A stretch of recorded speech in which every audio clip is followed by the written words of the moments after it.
Hey, thank you so much, Laura, for joining us today. And we've got a picture of you up here along with me, and we'll kind of shift through a few things here. But Laura, thank you for joining us today. You are the owner of IMAX Medical Billing Company, which is an independent medical billing company here with American Business Systems. Tell us a little bit about yourself, you and your husband, and what your business is actually up doing here. Sure. Well, my husband and I took the leap of faith with American Business Systems a few years ago, a little over 2 years ago, actually. And we live in Columbus, Ohio, so we are, in a fairly decent healthcare hub. But that didn't deter us one way or another, because we actually do have a few clients that are not even particularly right within the Columbus, Ohio limits. Um, I, by trade, am actually an occupational therapist and kind of helped manage some therapy clinics before taking this leap of faith with American Business System. And my husband was in healthcare management with managing nursing homes, a very different avenue of healthcare, and then decided to go to law school randomly. So we got sick and tired of being in corporate America and wanted to be independent and run our own businesses, and decided to, just started researching and came across American Business Systems. And let me tell you, my husband, being an attorney, is very detail oriented. He did a ton of research. We found that the return on investment was really as well as the structure of the program, right from the very get-go, to help you be successful. And after going through, months of research, we decided to take the plunge and make it happen. Well, and I believe you said you guys came back in the year of 2000. I think you said you started in January of 2012. 2012, And yeah. yep, and you came to the training. You and Brian got to understand about what this business model was all about. And there are a lot of people on the call today, and I would like for you to speak about the time whenever you were on the other side of this microphone. You weren't.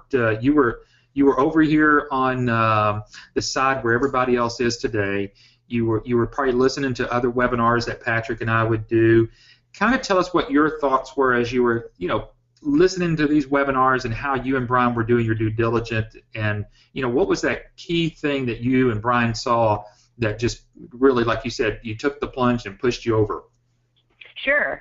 Well, as you mentioned, we listened to our fair share of webinars, and I think the biggest features that really, kind of stuck out to us was that, you don't necessarily have to have a whole lot of experience, in medical billing per se. We had, experience in running a business, but really knew very, very little about medical billing itself. So that was, one of the key features that kind of stuck out to us. And I would have to, I'd be lying if I didn't say I got on the website and went to that income potential area and populated some numbers and saw the amount of cash flow that we would be getting, which was really exciting. My mind started, of course, running after I saw that, and, saw how quick the return on investment could be once you obtain clients. So that was one of the biggest things that, we were a little skeptic, to be honest, and those giving us the opportunity to listen to the webinars. And, I highly encourage you guys on the other end of this phone. ABS has the opportunity for you to have, personal reference calls if you want to reach out independently on your own to speak one-to-one with any particular licensees. They will, give you the time and answer any direct questions that you may not get answered on a webinar. We did that. We did a handful of them, and we're able to get honest answers from the business owners on the other side, and got the answers that we needed, obviously, because that was the point that, we were like, all right, let's do this. And we had a lot going on personally. We had just had a baby, and I had a baby, and my husband went to training 4 weeks later. So Yeah, but it all worked out. it all worked out. And I remember Brian when he came, and I knew what both of you, both between you and Brian, just the not only just the business acumen that you had, but you knew that this business was a real business, and you understood, and you did take the time to do your due diligence by talking to other ABS licensees. And I know that's always been a help, and I know that you've taken some calls. But I think just to kind of play devil's advocate to some degree, I think sometimes a lot of people, when they start making those calls, that we kind of that people think that we kind of cherry pick people, but you basically volunteered because you remember being in the people's shoes where they are right now.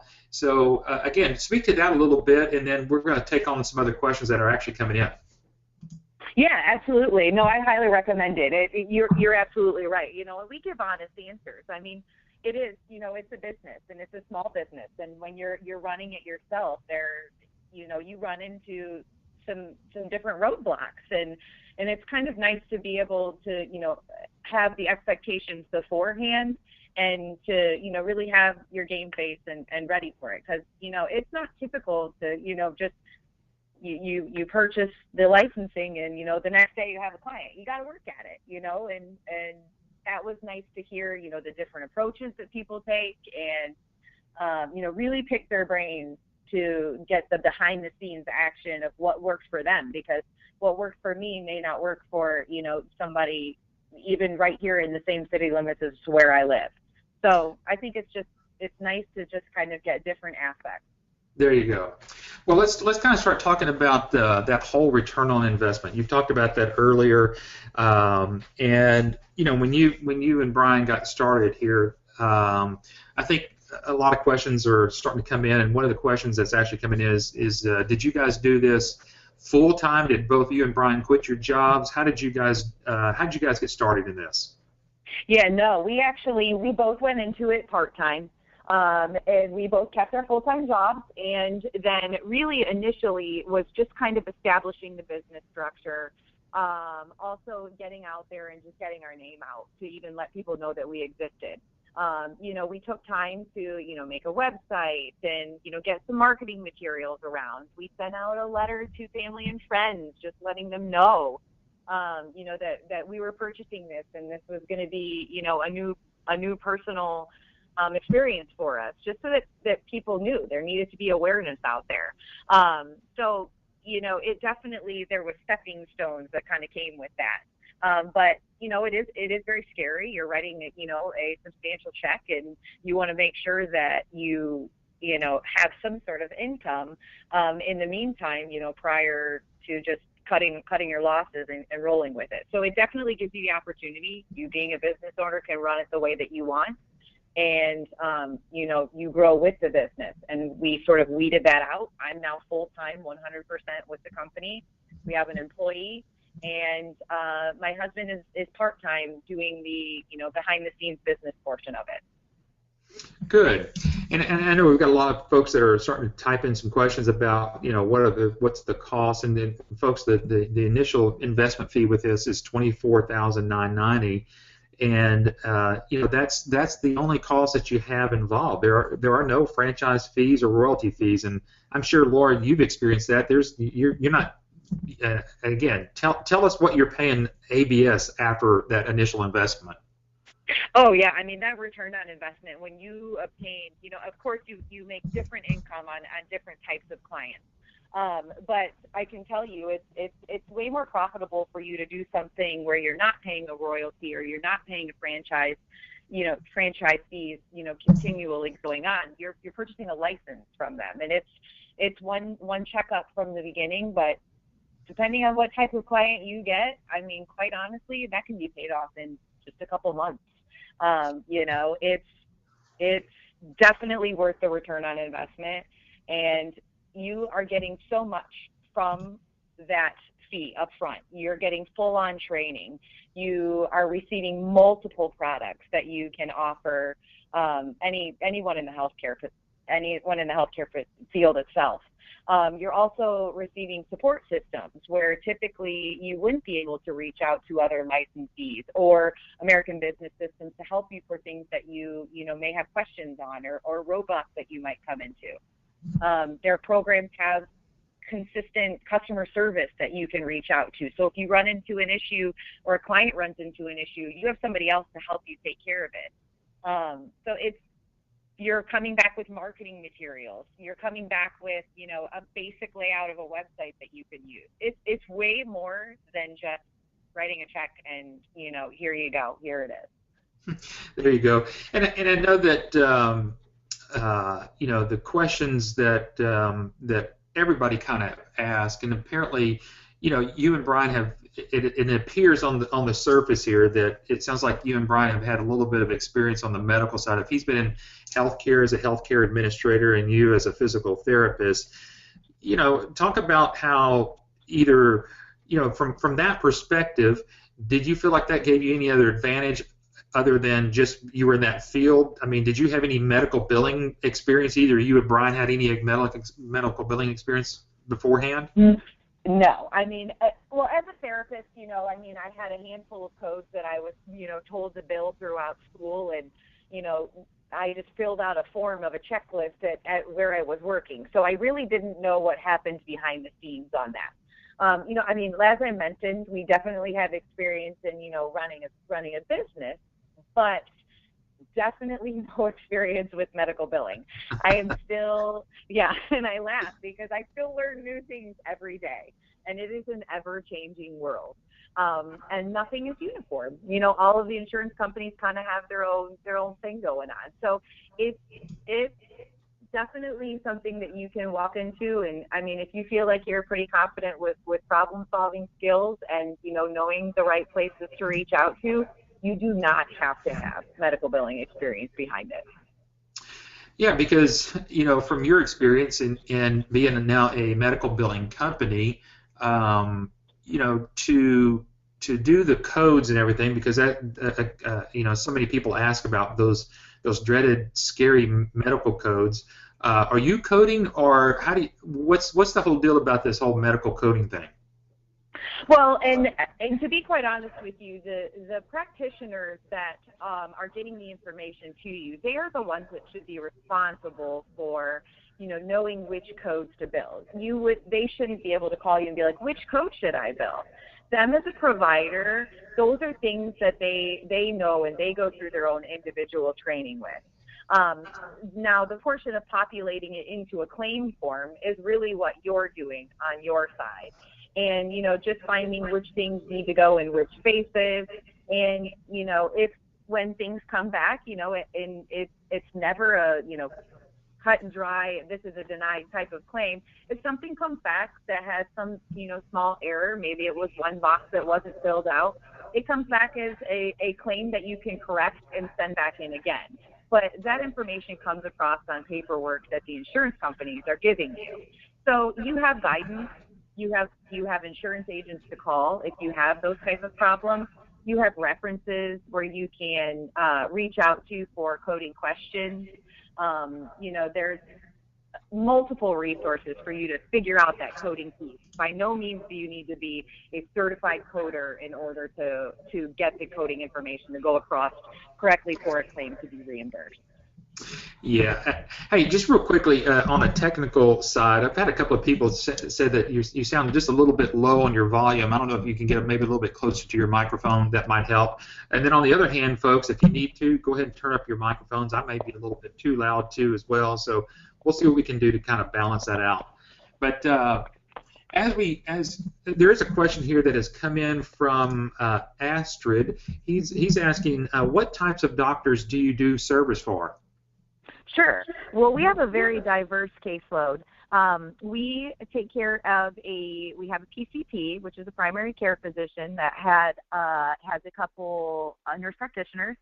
We have chiro clinics. As mentioned, and of course in my trade, we have a couple outpatient therapy clinics that do physical, occupational, and speech therapy. We have a specialized doctor that deals with addiction and substance abuse. And we also have a provider that does strictly what they call DME, which is durable medical equipment. They provide breast prosthetics and wigs for patients that are post-cancerous. Okay, good. So you've got a pretty good bandwidth, so to say, of different types of specialties? Or do you feel like one's leading you into any other direction, or is it just because of the marketing that you've been able to do, you kind of see a pretty good, difference of types of physicians that you're working with? Sure. I mean, clearly we would like, I think that, our goal as a company would be to gear more towards the primary care physicians and the specialty docs within the primary care arena. So, for example, podiatrists or orthopedics, cardiology, anything that would be, sort of in the regular MD or DO field. But, we've gotten referrals for some of these other clinics.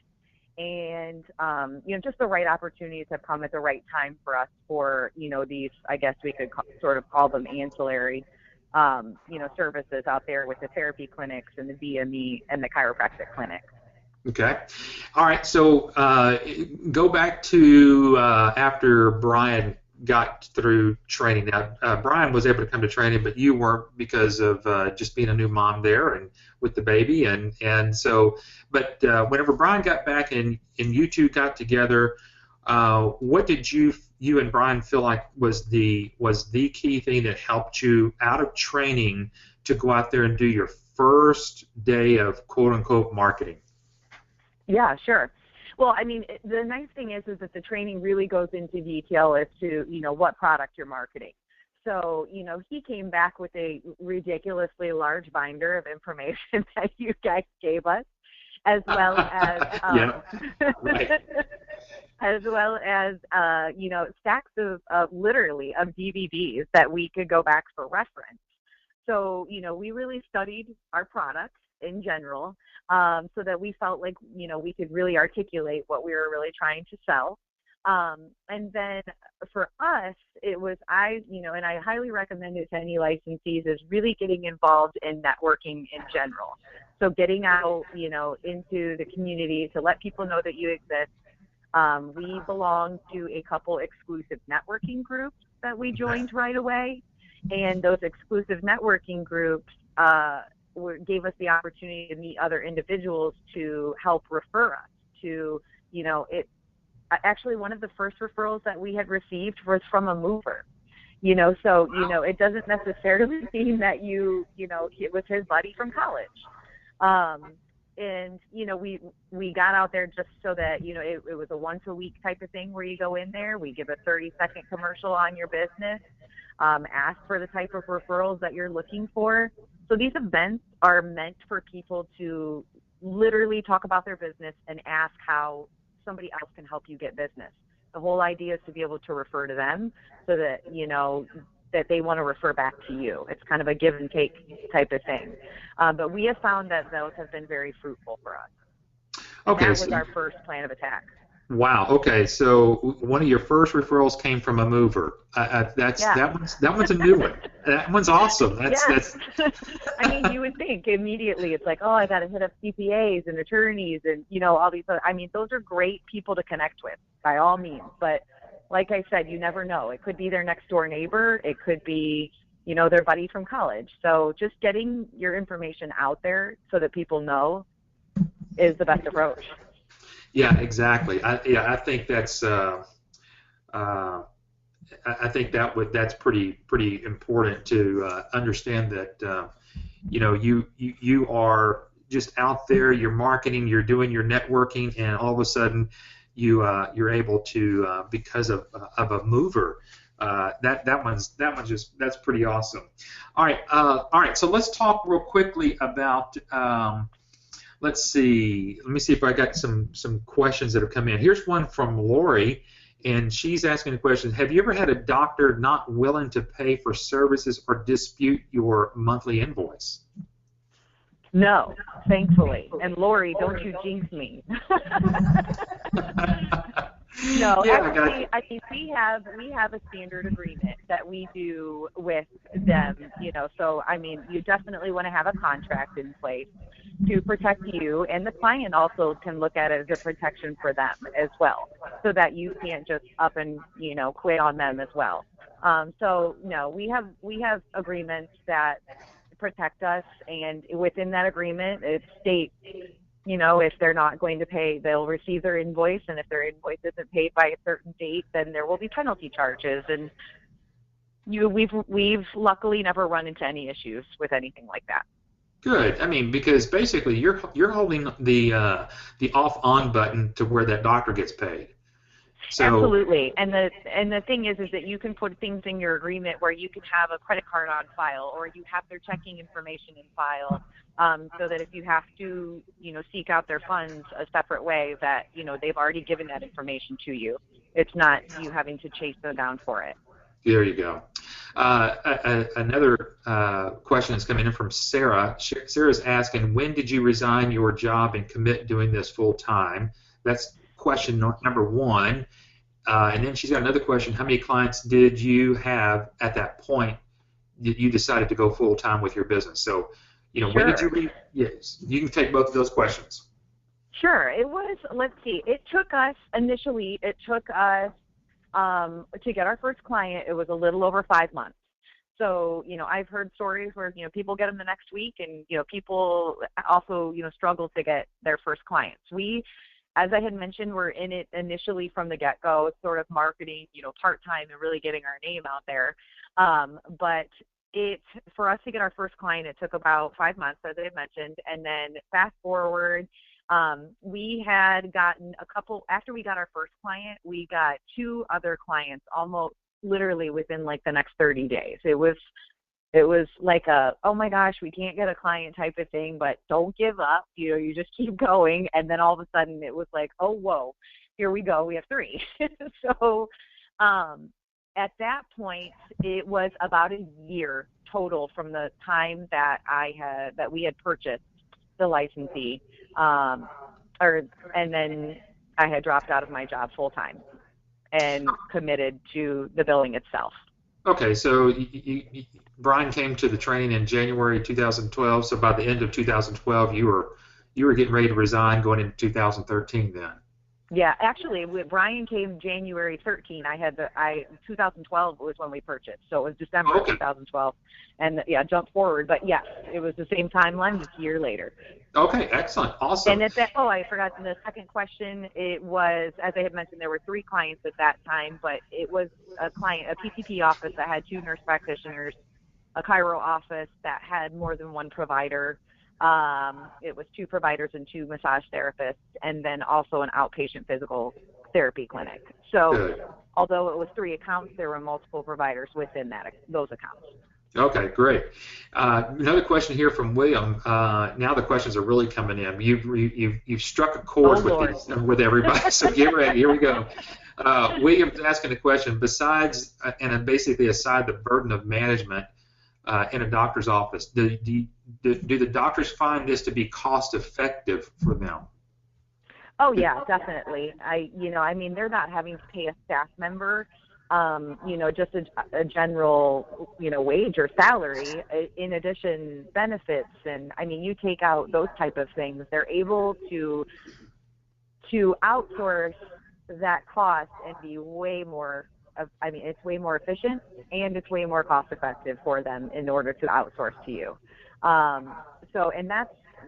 It's a nice tool that, again, American Business Systems gives you so that you can utilize a practice analysis to show your clients when you're trying to sell that product to them.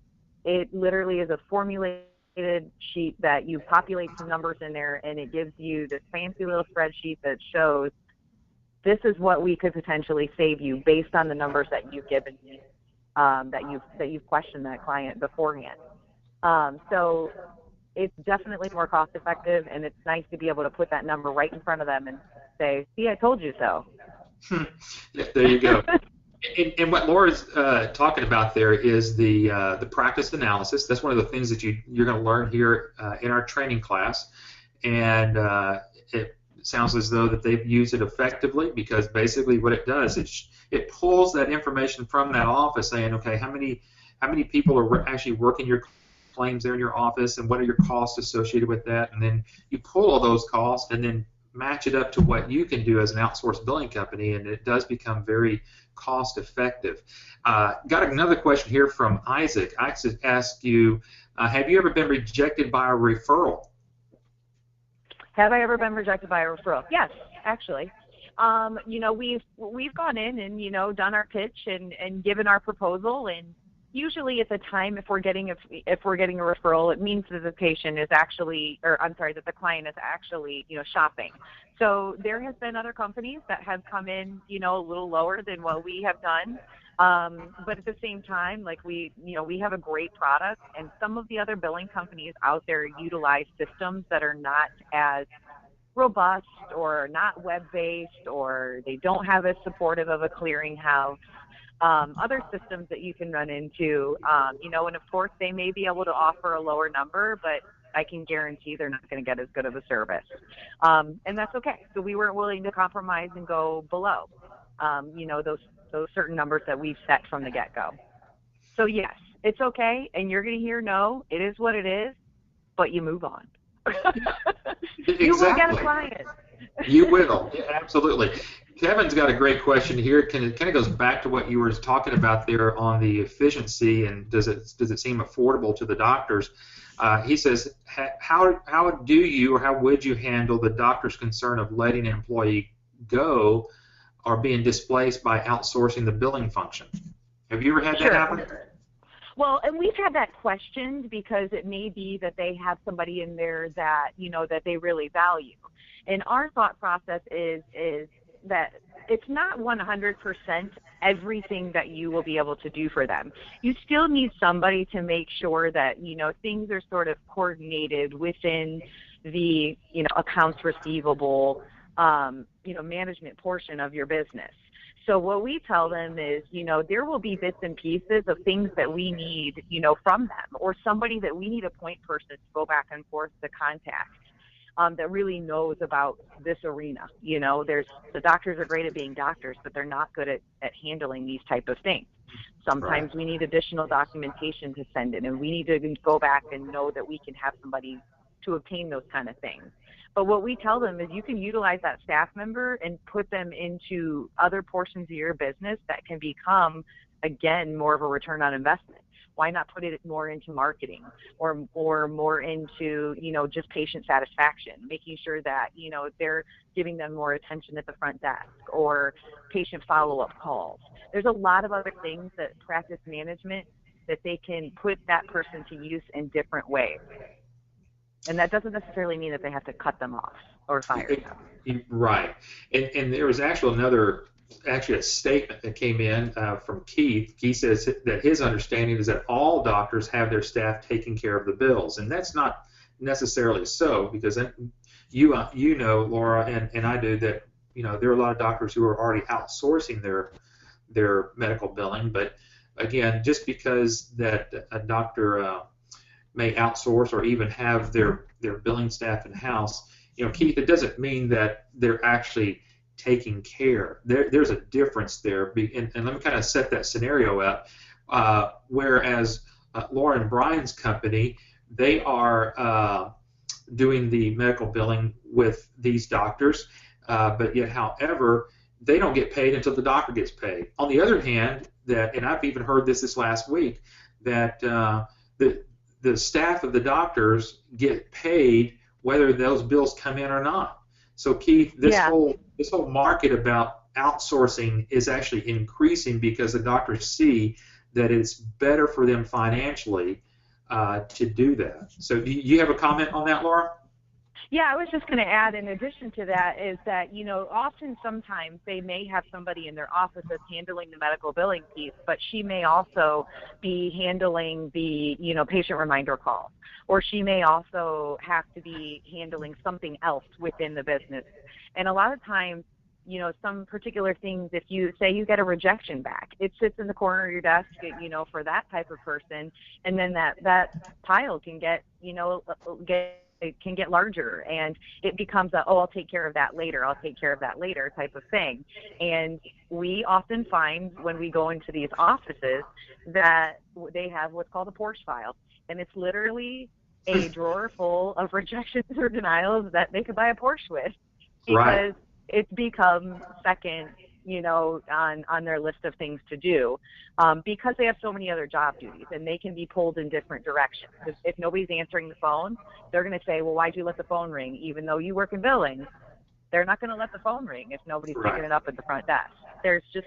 We're focusing on just their account versus being pulled in different directions to do things within the office as well. Yeah, exactly. Now I'm gonna throw up a new slide up here for everybody, and it's going to be based upon a question that has just come in. And Laura, you and I were talking before we got logged in here today. And when you've gotten your clients, you've had to show them a demonstration, or the doctors wanted to see iClaim and or EMRX. And what I've got up here on the slide right now is the whole thing about what we do for your demonstration marketing. Tell us about how that experience has gone, and then the question that's actually has come in is, what do you think your closing rate or your closing success rate once the client has seen the demos? The demo itself, I'm so thankful for this piece. The people on the other end, with iClaim and EMRX are literally system experts. It's awesome because they're there to sell the product for you.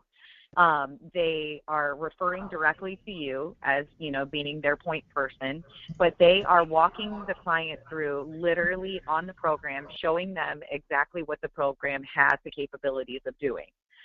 It's nice because it's live, so the potential client has the opportunity to ask any questions that they want to as well. A lot of them, know what works for their practice already. It may actually already have a system that they're utilizing, and they may like certain things about that system, or they may want something else. And they usually are coming prepared with those type of questions. And I'm telling you, the product that they have on the other side is great when it comes to those kind of things, because like I said, they'll go through in detail and they always have an answer. Even for things, I'll watch these webinars and be like, oh, I didn't know that. I learned something new, and, and things are changing and constantly getting better within the program itself as well. Great. And again, so what would you think your close rate is once you get the doctor past the practice analysis and you've got them set up and you've kind of done that, and now you're kind of working through this marketing piece with those doctors, and you finally get to the part of the demos. Laura, kind of speak to what do you think your success rate is after the doctor has seen the demo? Sure. I would say, just from personal experience, and of course this has to be like numbers driven that I'm driving in my head here. Once we've had a demo, honestly, ours would be probably 85% or more. Wow. Usually when we get to the demo part, they've already partially committed. They've gotten to the point where they're like, all right, show me the product because you sold me so far. So if you can get an appointment and you can get a demo scheduled with them, you're most likely walking away with that client. Yeah, I know that out of all the ones that I personally do and work with our licensees, I did one this week with a licensee out of Arizona, and we got through it that one, and I got an email right back from them and says, hey, the doctor wanted the contract and we're moving forward. So we probably hear that probably more than, oh, we're going to kick the tires around. And I think it's because, and you mentioned it earlier, Laura, and there's still a lot of people on here who may not know all the terminologies that you and I know, but we know that we have iClaim, which is the practice management system. We have the EMRX, which is the EMR, electronic medical record system. But you mentioned earlier about a clearinghouse, and for some people don't know what that is. So let me just explain to you real quickly that when you're doing medical billing processing, to get that to the payer, it has to go through a medical clearinghouse to make sure that those claims are formatted correctly and they've gone through their scrubbers there as well. On all other systems that are out there, all other systems have to be tied into what's called a third-party clearinghouse. The difference with us and what we have here at iClaim is that ours is actually built in, and that gives us a lot of advantage. Now, Laura, since I kind of set that up, you want to kind of talk about some of the advantages of how the eligibility request happens, and then basically maybe how quickly you can get your doctors paid because we own our own clearinghouse? Yeah, no, definitely. One of the features that they do have within the EMRX and the iClaim, the practice management portion, particularly with the iClaim, is they have eligibility requests. And most of the major payer sources that are out there have the opportunity, if you're able to check their online benefits through a website of their own insurance company, then it's one that's plugged into the iClaim itself. And it gives the opportunity for the office manager or whomever is looking up that information to literally just populate in something as simple as the subscriber ID for the insurance company, hit a button, and it tells you whether that patient has active benefits. It gives you a detailed explanation of what the benefits are, and it gives you, which is a perk above the other systems that are out there, it gives you the opportunity to push a button and create a chart right then and there from the information that the insurance company has on file. If by chance you're populating something in and put apartment C versus apartment D, if you're doing it manually, you may get a rejected claim from something like that. So that is one feature that is huge that helps tremendously with decreasing your number of rejections that you could potentially get because of the member information being in wrong. Yeah, go ahead. Keep going. No, that's fine. In addition to that, the practice management system it has so many other features, like a dynamic scheduler that they can utilize. It's all web-based, so if the doc is in the grocery store and runs into somebody that's like, oh, I've been meaning to make an appointment with you, they can do it right then and there if they want to. Or they can see what their schedule's looking like for, the following day or the week or whatever. They can manage and see the claims, where they're at, what their outstanding AR is. It helps you be able to sell that because you're being very transparent with your client. There's no room for shady business. They see what you see if you give them access to that. Yeah, so I always like to talk about that because that truly is our differentiator. And whenever we get to, I kind of tied all that into how we do those demos for you, for your doctors, that I think that's one of those big wowing moments that the doctors go, wow, okay, our system doesn't do that.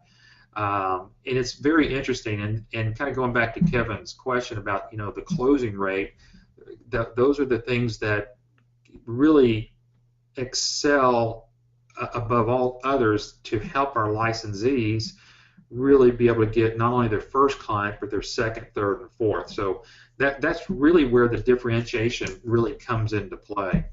All right, let's see. How did you, this is from Larry, how did you handle requests for doctor references when you first started and had no clients? Great question, Larry. Right. Well, of course, we freaked out when we got that. but then, no, we actually reached back out to ABS. And a better way for you to be able to market yourself is that you are part of a network of other billing offices. You are a business owner, and you do have your own separate location and your separate business. But with American Business Systems, you do have the opportunity to reach out for references from other clients that have been approved through other clients, giving them the clearance for those types of things. So we had a reference request from a PCP, and we reached back out to our account manager. Our account manager reached out to, other clients, and they found somebody that was willing to talk to them about the system. So we had that resource through American Business System.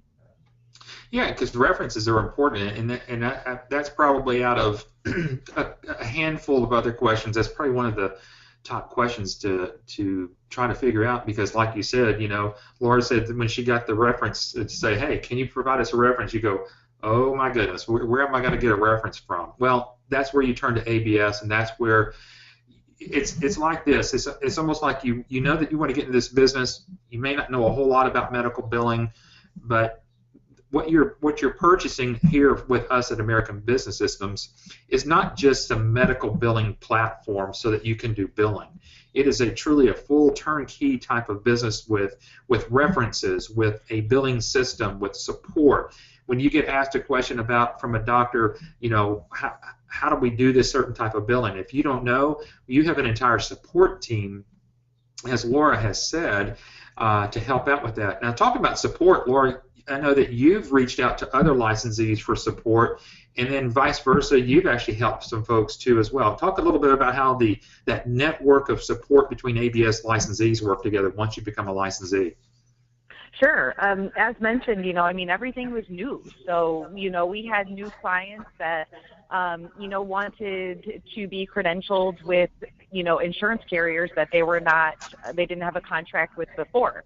And when I say credentialed, that means that they have to have a contract with them in order to be able to bill to them and see their patients. And we had no idea how to do that.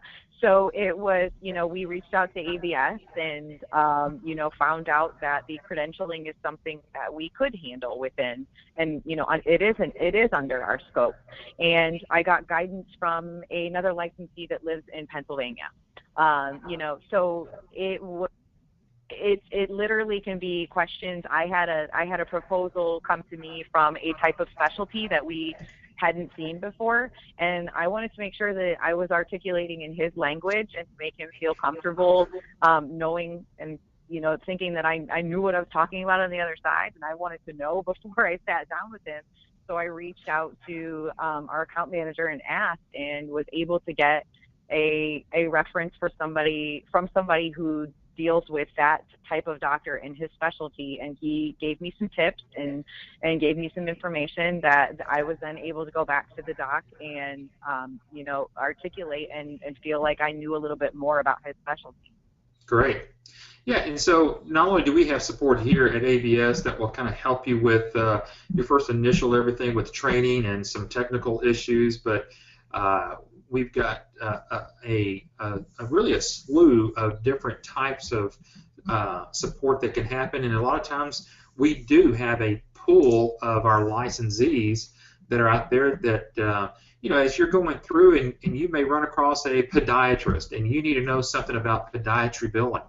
Well, you called us here at ABS, you find out, hey, what licensee is doing podiatry billing? We've got a list of those folks, and we put you in contact with them, and then you work with one another, and then vice versa. Then when you get them on the call, you start to talk with them, and you go, well, like Laura says, she does a lot of durable medical equipment billing and maybe some chiropractic billing, and that licensee is going, hey, I'm about to go see one of those specialties. What do you recommend? So there is a lot of connectivity, networking of support that actually happens within our ABS community of licensees. So thanks, Laura, for sharing that. It's an interesting question from Spencer. Not that you or Brian are looking at moving or anything, but if you were to move, being that the business is from home, what would happen if you decide to move, and how would you interact with your clients? Now, that may be because you've got clients there, but you may have clients in another place there. So, but let's talk about the how you would handle clients if you were to end up moving. Sure. No, I definitely. You can actually be on the go with this business because everything that you're doing is all web-based. You can manage your clients from afar. As long as you're keeping up with things, within the business structure itself. You technically don't, have to have face-to-face with your clients. It's a nice personal touch that you can have. If I find that I'm not able to see clients in person because of traveling or them being afar, we've scheduled FaceTimes, we've scheduled Skype, even if it's once a month, just to make sure that, we have a face-to-face.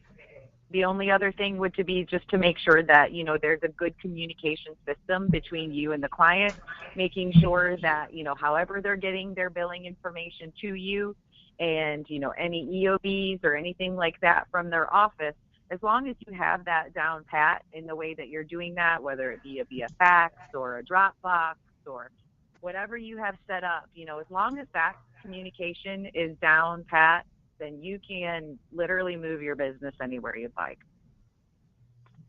Yeah, because you even where you live right now. I mean, if you got one of your referrals that came from one of your doctors, and that particular doctor was maybe in Florida, Sure. uh, if it was a good enough client, you may go down there and visit with them, but you could still do the billing from where you're located. Oh, yeah, absolutely. I actually just got a referral for a chiropractic from one of our chiro clients right now for a girl that had just graduated, and she just bought a practice in Minnesota. Clearly, I'm not going to Minnesota once a week, you know? Right. But it's totally manageable, and you can definitely do it.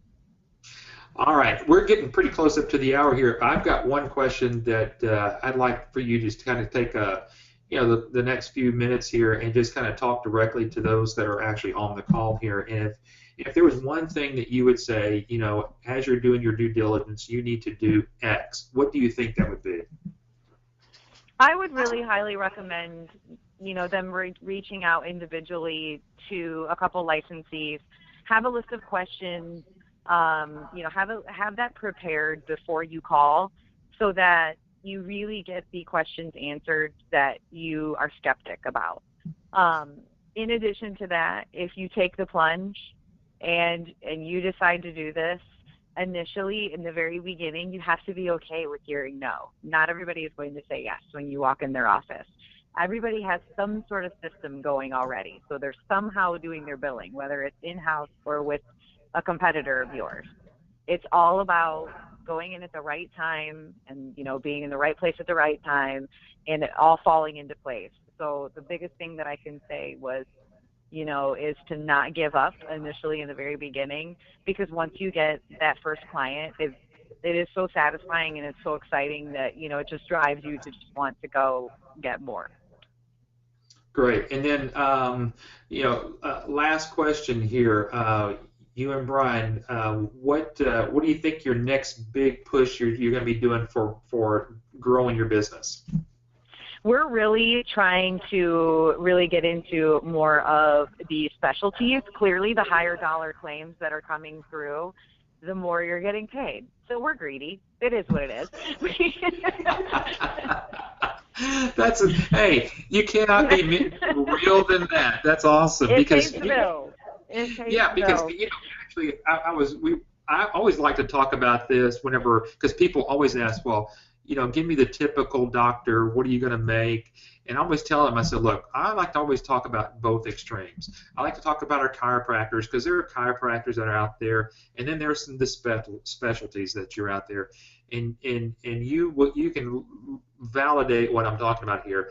A chiropractor is going to see a lot of patients, and their dollar volume may be a little bit low, but you're doing the same amount of work for them, actually more, because you have to process more claims.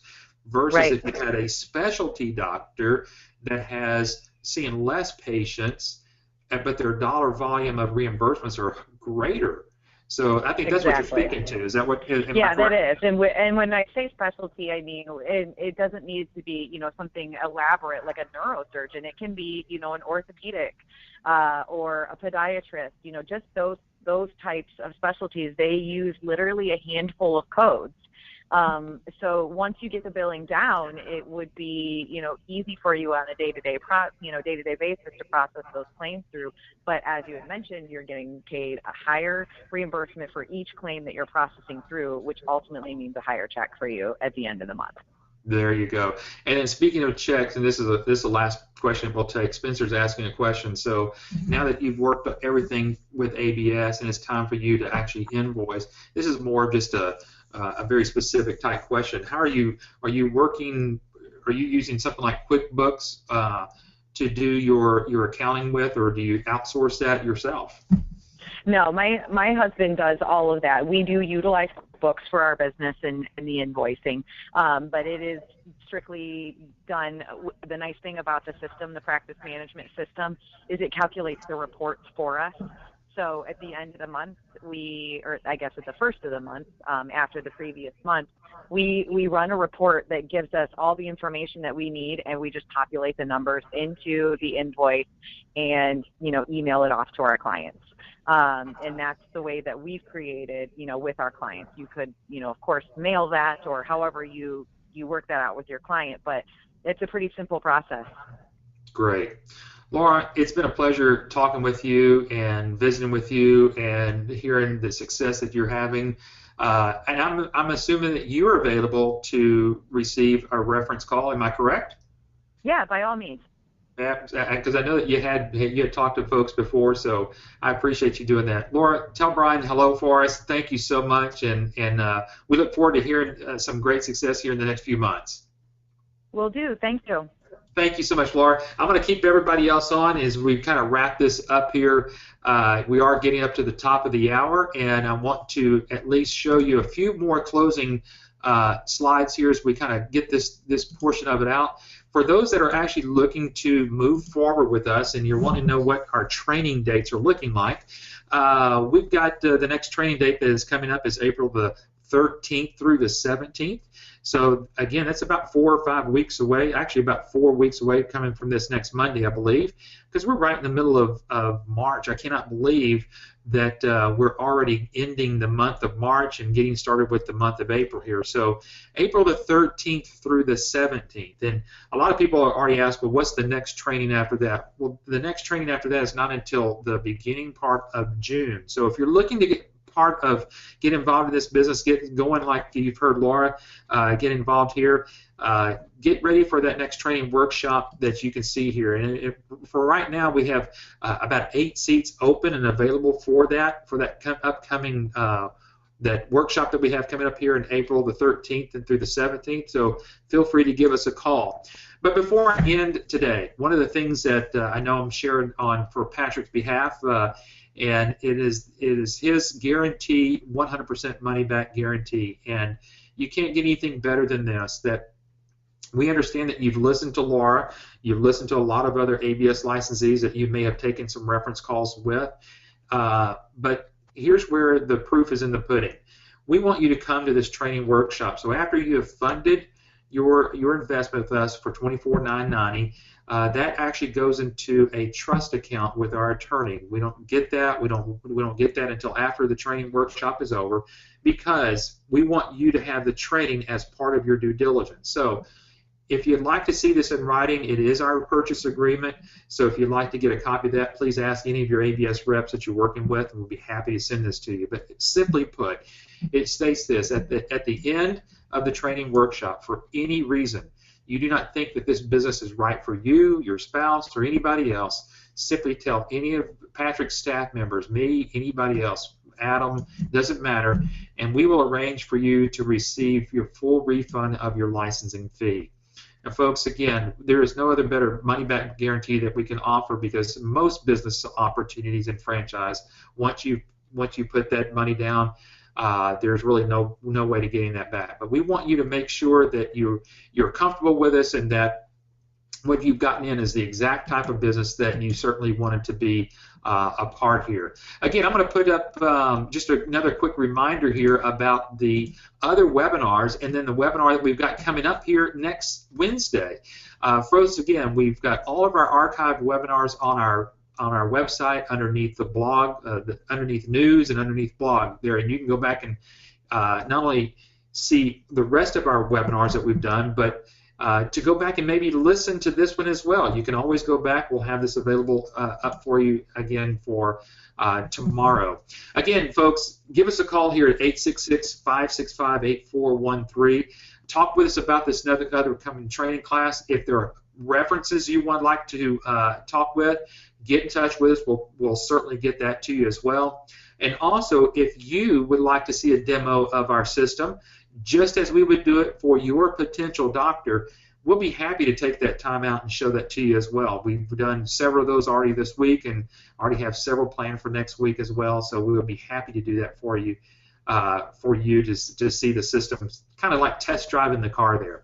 I know that there's some other questions that have come in, and we're not going to be able to get to all of those, but all questions get routed to the person that has invited you to the webinar. So you can go over those questions in a lot more detail with them. Folks, we want to tell you thank you. Look forward to seeing you next week on next Wednesday's webinar with Patrick and Dr. Vicki Rackner. She is a surgeon that's been a surgeon for 30 years who is helping doctors get a hold of their finances now. She's joined us. You're going to want to listen to that one as well as next week. Until then, have a great week, a great weekend, and hope to see you, if not in the training class coming up in April, at least maybe on one of our next Wednesday webinar. Everybody have a good afternoon. Thank you for joining, and we look forward to seeing you hopefully very soon. Thank you so much.